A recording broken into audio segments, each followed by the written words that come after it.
Now, the very latest on Irene's impact. New overnight, the number of power outages in the state continues to fall. Just released numbers from National Grid show about 113,000 Rhode Island customers remain in the dark. That's much lower than it was at this time yesterday. And that includes more than 8,000 customers in Bristol County. In Kent County, less than 30,000 customers remain without power. And in Newport County, the number is relatively low, about 1,200 people still in the dark. Meanwhile, Providence County still remains the largest area with outages with more than 54,000. In Washington County, about 20,000 are without power, and in Bristol County, Massachusetts, nearly 28,000 customers still remain without power. And National Grid continues to work very hard to try to get as many people as possible out of the dark. Last night we were able to bring up about 64,000 customers between 1 a.m. and 6 a.m. So we are out there, and we'll be out there through the night making those restorations.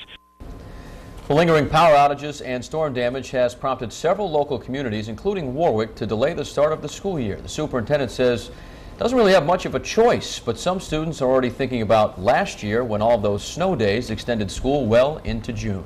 We must have our internet up, and that means we've got to get electricity. Is there a possibility you'll have to come up with a plan B on Monday or on Friday? Well, potentially we might have to, but I think we have enough time. I don't want to get out late in summer, so that stinks. Yes, it does. We'll have all the school closings on the bottom of your screen all morning long, and you can find them anytime on our website, WPRI.com. We can tell you, though, that several communities are headed back to class today, including in Providence. But there's a few schools across the capital city that will be shut down for a few more days because of Irene's impact. Eyewitness News reporter Nicole Estefan joins us live with the Providence Mobile Newsroom with some new information. Good morning, Nicole.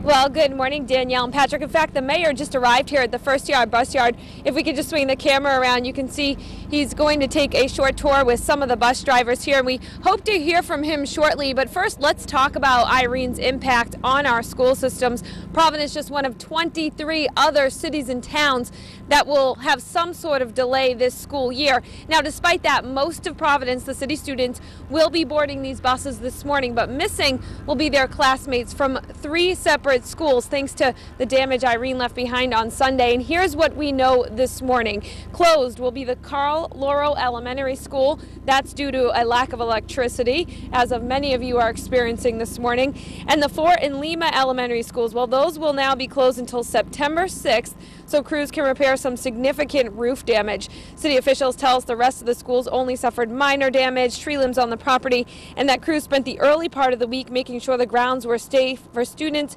to return. And we're also told that in all 10 schools had minor roof damage. Again, we're going to go try to catch up with the mayor real quick and hear what he has to say about what crews have been doing to ensure that students will be safe despite some minor damage around these schools. We'll be back with you in about a half hour. I'm live in Providence with the mobile newsroom. Nicole Estefan, Eyewitness News.